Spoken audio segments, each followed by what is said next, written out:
Good morning, good afternoon, good evening, folks. Mike Zuber, one rental at a time. And we've brought back Matt, the mortgage guy, because we do it every Wednesday at 9:30 a.m. How you doing, sir? I'm doing great, Mike. How you doing? I'm doing well, man. I read a statistic yesterday that A, I wanted to check with you. And then B, I want to talk about because it is, there's not many statistics that make me go, really? And then if it's true, we really have to talk about it. So this is what I read. 60% of all the commercial or all of the conventional mortgages that are in existence have been written in the last 20 months. 60%. That just means refinance. Because again, we didn't buy 60% of the homes in the last 20 months. Right. That means a lot of that is refinances. Because again, these are written mortgages. So can that be even possible? Yeah, I mean, it certainly can. I mean, refinance volume, now it's starting to taper off, but literally for 18 months straight, it was just, okay, ridiculous. I looked at some numbers too from, just Freddie Mac. You got Freddie Mac and Fannie Mae and Freddie Mac, they track prepays. Okay. So they've got an existing mortgage and they get paid off, which is a refinance more often than not. Yeah. That was $250,000 a month, so if Fannie Mae was similar, a 500,000 mortgages a month. And so, I certainly think that the stat is legit and it's wild to think about, Yeah. 6 out of 10. So yeah, so that's again that I had to make sure it was even possible because it was so big. But now there's going to be ramifications, right? Because again, we just did a show where you and I both think rates are higher a year from now than today. You're slightly below me, but we're within a rounding error of each other. Just sub 4% for those who didn't see the video. Dude, think about that, right? Rates go up 0.5% or 0.75% between now and then. I got to guess refis continually fall. I reported this morning on the daily financial news that refis are down like 20% or something year on year. Yeah, it might even be like 31%. Oh, it might have been 31. Yeah. Yeah. Down pretty significantly. Right. And that's year on year. It was down 5% week on week. So that has to keep going down, right? Again, 60%. For sure. Yeah. I mean, there's so much data out there that there's tracking on, how many folks have benefit, right? Mm-hmm. And as rates trickle up, I think I was talking to a buddy of mine yesterday about, they've got like in the money or refinanceable buckets. Yeah. For, how many folks are, in the money. They're going to see at least 50 basis points of benefit from a refinance. And, even ticking above 3%, that number dropped by 20%. Mm-hmm. And then you can look at like 3.25, 3.5, like that's going to continually go down where the refinances that are going to happen are going to be events, right? I need to cash out because I need to do this project, or I need to cash out, for a certain reason, because, at my level, the conversations me and my staff are having, you've got a 2.875 that you refinanced into last April. You've got all this appreciation and you're thinking about maybe you're going to pull cash out, do this, that, or the other. If we're at 3.875 and you call me and you need 20 or 30,000 for some project, I'm going to say, listen, we're not going to take your whole balance up a full percent. Yeah. And have you pay extra interest on $400,000. That $20,000 project, you find separate financing for that. You do that separately. And that's videos I've made on like, pros and cons of home equity line of credit versus cash out refinance. And so like refinances drop significantly because that stuff no longer makes sense. Mm-hmm. The people that were, there's a humongous amount of people and it's part of that 60% where like they've been done in the last 20 months, mm-hmm. that it was easy, right? You got a loan at 3.75, you can go to 2.75 and you owe 450,000. You're going to save $4,500 a year in interest, no brainer. Sign the papers and no brainer, so as that stuff slowly fades, refinance volume, I think one thing I read was like 62% down in 2022. And you want to hear something crazy, mm-hmm. is I'm not afraid to change my opinion. Somebody talked to me about that stat when it first came out. It might've been a month ago. And I said, well, people have equity in their homes. They've got a bunch of credit card debt. I know that consolidating that makes sense. And so I don't see it going down by that much. Then I look at my lead intake over the last month and I go, holy cow.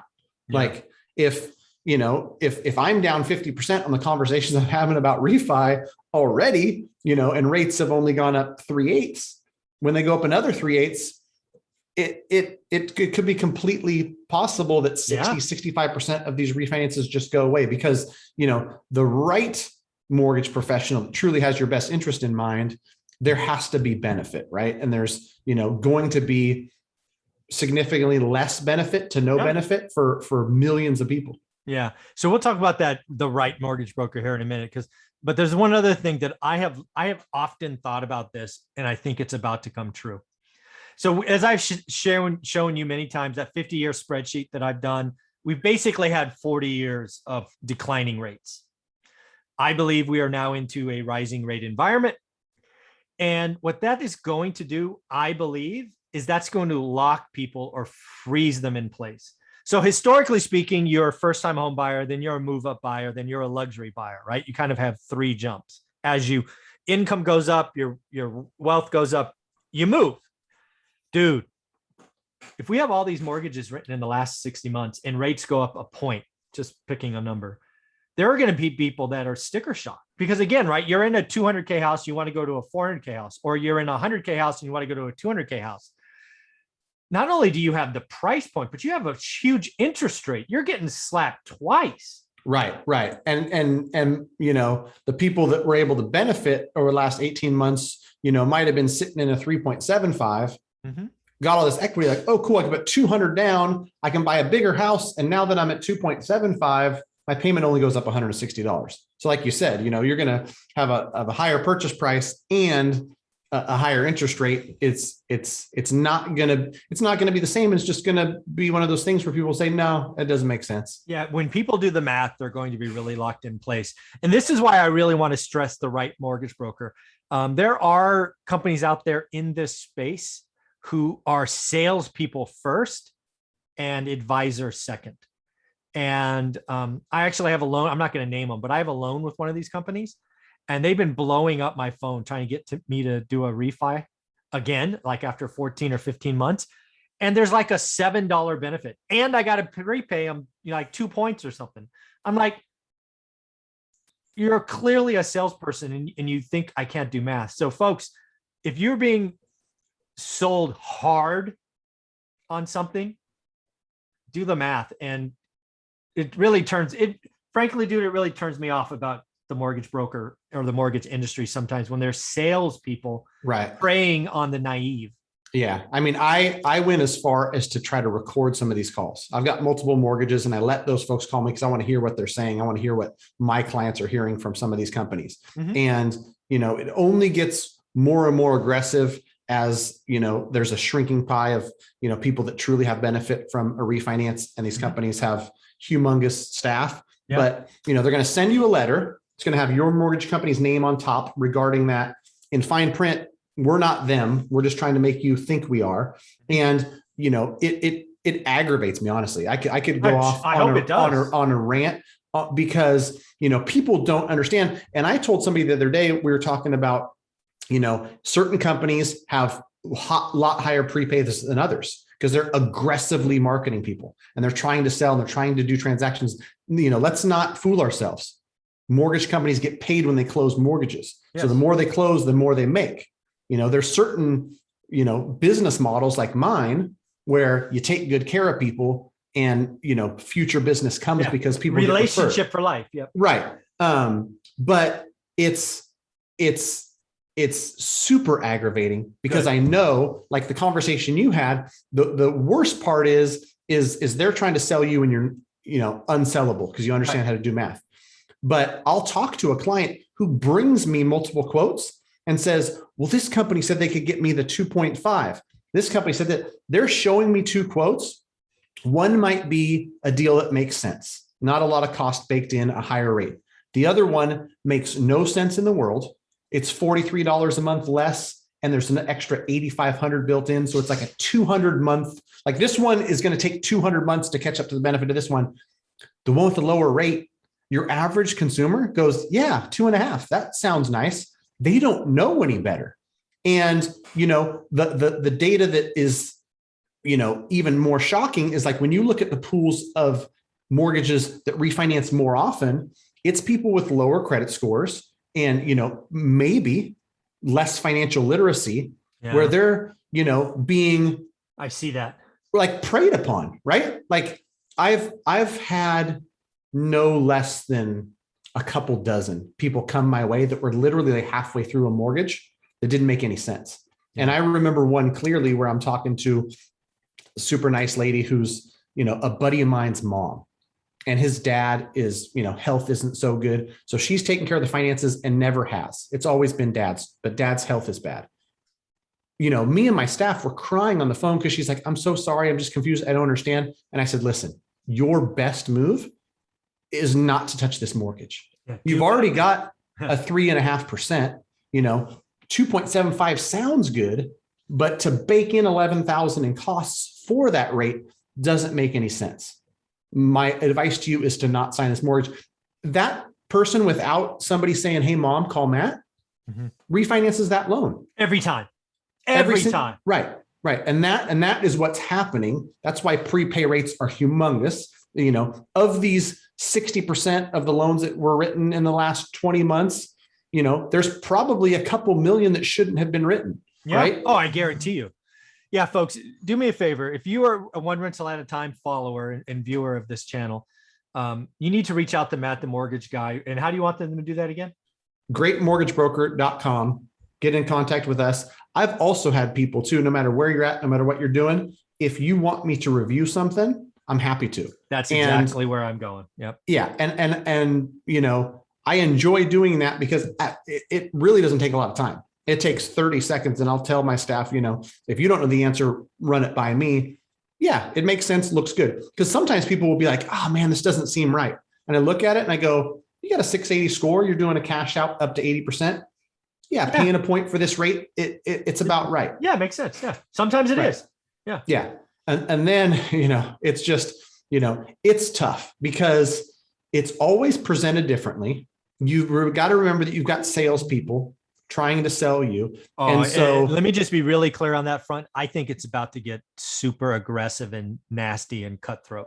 I've been in sales a long time. And right now, if 60% of the loans have been written in the last 20 months and we have a rising rate environment, the sharks are feeding on a smaller and smaller pool. It is about to get nasty. Right. And this is what happens too.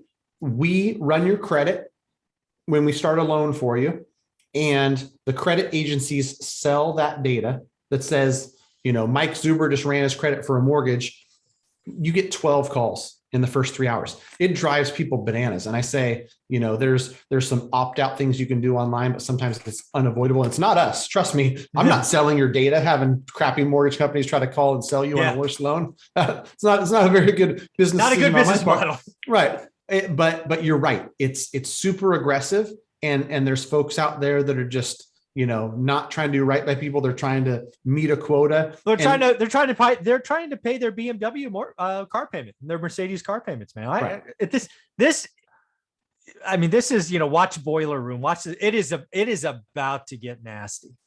Well, you want to hear a funny story is I went and talked to a mortgage broker who opened up a shop in Arizona. Yeah. And this was, at a mortgage broker convention. He left Quicken Loans. He was a high up sales leader at Quicken Loans. And he was explaining stuff to me 2018, 2019, not 10 years ago, not 15 years ago, literally 2 or 3 years ago, where, it's Wolf of Wall Street stuff. Like these guys are pounding the phones and they've got quotas to meet and, they're working 12, 15-hour days and, they're at any cost necessary trying to get a loan across the finish line. Like it's stuff that is disheartening to hear, right? But if we can spread enough good information, hopefully we can get people to avoid that stuff. Yeah, folks. So do yourself a favor. You're following this channel. It's a channel that brings on multiple experts a week. They're really trying to help people that are willing to review other things. So Matt, one more time, how do you want them to reach out? Greatmortgagebroker.com. Get in touch with us there. If the first, person you talk to is asking you, what you're looking to do, just let them know, hey, I'd love for you to review this. And we're happy to. Go check out my channel, by the way, Matt, the Mortgage Guy on YouTube. Between last week's call and this week's call, Mike, I hit 10,000 subscribers. So it's exciting stuff. 10,000 subs. Nice, man. And again, he puts out a lot of great stuff. Follow him. Trying. Cool, man. Thank you very much for your time. Congrats. This should be fun. 10,000. That's huge. Yeah. Thanks, Mike. Mm-hmm.